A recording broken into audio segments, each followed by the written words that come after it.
Nós vamos falar sobre pronúncia de novo, que é um assunto que eu adoro e eu sei que vocês adoram também. Mas nós vamos um pouco além do segmento. Então eu não vou falar hoje sobre a pronúncia de uma consoante ou de uma vogal, mas eu vou falar sobre a frase. O inglês tem certos padrões de sílabas fortes e fracas, ou seja, sílabas acentuadas e sílabas átonas, meio que pré-estabelecido. E se você praticar esses padrões e começar a perceber que eles existem de fato, com certeza você vai ter mais facilidade, inclusive para desenvolver a sua fluência e vai ter mais segurança na hora de falar. Então hoje eu vou dar vários exemplos de frases e de perguntas, explicar esse ritmo, qual é o padrão do acento da frase, e vocês aproveitem para ouvir e praticar depois, alright? O primeiro padrão que eu vou falar hoje é o tan, tan, tan. Então tem o ritmo tan, tan, tan. Você começa fraco, tan, tem uma parte forte na frase, tan, e uma parte fraca de novo, tan. Então, é isso que eu quero dizer com tan, tan, tan, tá? Tan, tan, tan, tá? E esse é o padrão de frases simples como good morning, good morning, tan, tan, tan, good morning, good evening, good evening, good evening, how are you, how are you? O how are you, eu vejo variação também no dia a dia. Eu vejo muitos americanos falando how are you. Eles põem o acento da frase no you, né? How are you? Mas, então você pode falar how are you ou how are you. You're welcome. De nada. You're welcome. I'd love to. Would you like to go to the movies?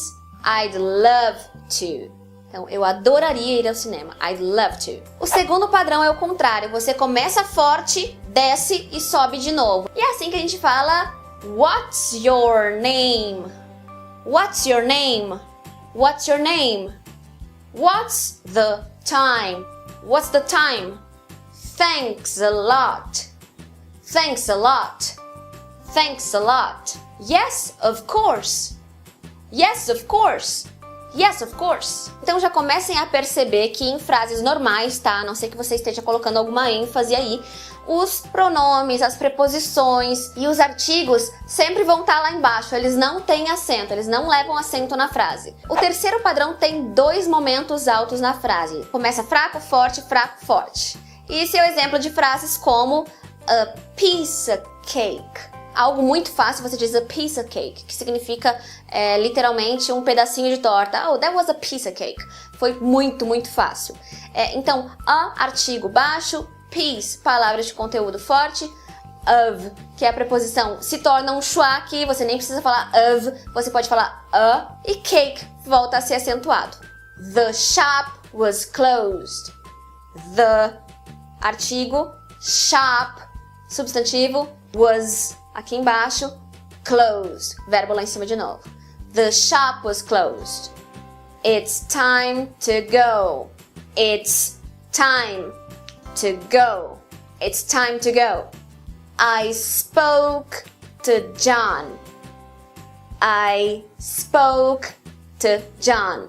I spoke to John. I spoke to John. O quarto padrão é parecido com o terceiro, mas ao invés dele começar fraco, ele já começa forte. See you later. See you later. See you later. See you later.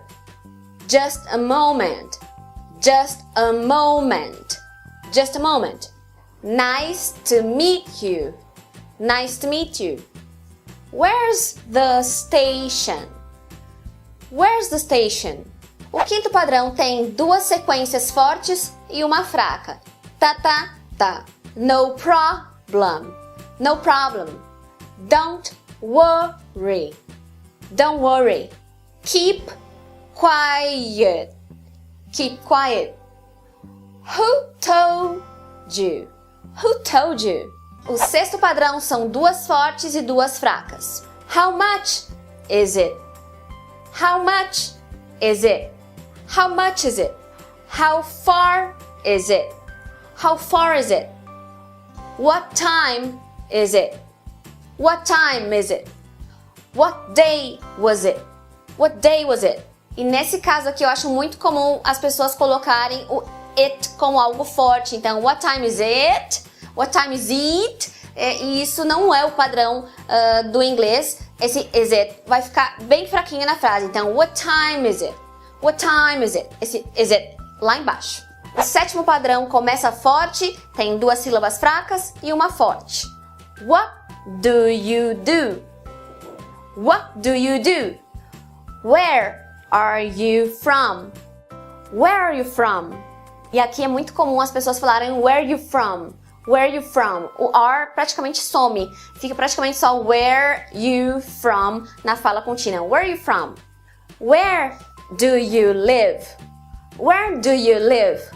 Where do you live? O do you fica lá embaixo e como ele é átono aqui, as pessoas também costumam juntar. Então falam where do you live? Where do you live? Where do you live? Where do you live? Where do you live? Where were you born? Where were you born? Where were you born? When does it leave? When does it leave? E aqui no Connected Speech, na fala contínua, também é comum tirar esse does it e acabar falando só when's it leave? When's it? When's it leave? When's it leave? Como uma forma rápida de when does it leave. Estamos no penúltimo padrão agora, tá, gente? Are you bored? Espero que não. I hope you're not bored. O último padrão tem duas sílabas fracas, uma forte e uma fraca. Do you like it? Do you like it? Do you like it? Pode perceber que o it tá lá embaixo também. Do you like it? Are you coming? Are you coming? There's a problem. There's a problem. There's a problem. Was it raining? Eu não paro com essa mãozinha, né? Vocês já devem estar de saco cheio, mas é que eu preciso mostrar o padrão acentual. Não sei se eu vou fazer na edição. Então eu vou mostrar aqui com a mãozinha mesmo. Was it raining? Was it raining? Was it raining? E o último padrão para frases um pouco mais longas, você tem duas sílabas fracas, uma forte, uma fraca e uma forte. Would you like a drink? Would you like a drink? Would you like a drink? Do you want to come? Do you want to come? Que também pode ser abreviado para do you wanna come? Do you wanna come? Do you wanna come? Is it time to go? Is it time to go? Is it time to go? Is it far from home? Is it far from home? Então aqui vejam de novo que o pronome, o verbo auxiliar, a preposição tá tudo fraco. O que tá forte são as palavras de conteúdo, tá? Essas ficam fortes na frase. Então, is it, palavras gramaticais, far, palavra de conteúdo, from, preposição, home. Então é mais ou menos assim que a coisa funciona.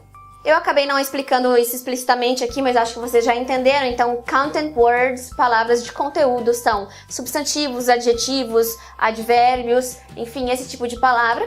E function words são pronomes, preposições, artigos. Então, essas palavras que não têm muito significado sozinho. Elas não têm content sozinhas, tá? Elas não têm conteúdo sozinhas, elas dependem de alguma coisa. Elas são chamadas de function words ou de grammar words também, palavras gramaticais, palavras funcionais. Então, essas function words, elas geralmente vão ficar sem acento, vão ficar átonas na frase, para dar espaço para as content words, que são aquelas que vão trazer mesmo o conteúdo para a frase. E esses padrões podem variar de acordo com a informação que você quer passar na frase. Então, como eu disse, o padrão de what's your name é what's your name? Se eu quiser perguntar pra alguém, what's your name? Qual é o teu nome? Mas se a pessoa não entendeu a minha pergunta e eu quero falar, não, é o teu nome que eu quero saber, é o teu nome. Aí eu posso perguntar, what's your name? What's your name? Qual é o seu nome? Claro que você pode mudar a ênfase, tá? Esses exemplos que eu dei são exemplos da frase padrão, tá? Mas é óbvio que vai haver variação dependendo do que você quiser dizer na frase. Mas isso já fica assunto para outro vídeo. Se você tiver interesse, eu posso continuar falando sobre ritmo, entonação e acento frasal, acento de palavra, porque eu gosto muito de falar sobre isso também. E isso também pode causar falha de comunicação, não foi o foco do vídeo de hoje, mas eu posso também falar sobre isso no futuro. Então, como eu nunca tinha falado sobre esse tipo de coisa aqui no canal, deixe o seu gostei se você gostou e deixe seu comentário aqui também para dizer o que achou. E eu quase esqueci de dizer que eu peguei esses exemplos de um livro chamado English Pronunciation in Use, que é o que o professor lá de Londres usou comigo quando eu fiz o curso de pronúncia lá em Londres. Então, eu não criei esses exemplos, tá? Eu só tô reproduzindo o que eu estudei no livro English Pronunciation in Use. So, see you next time.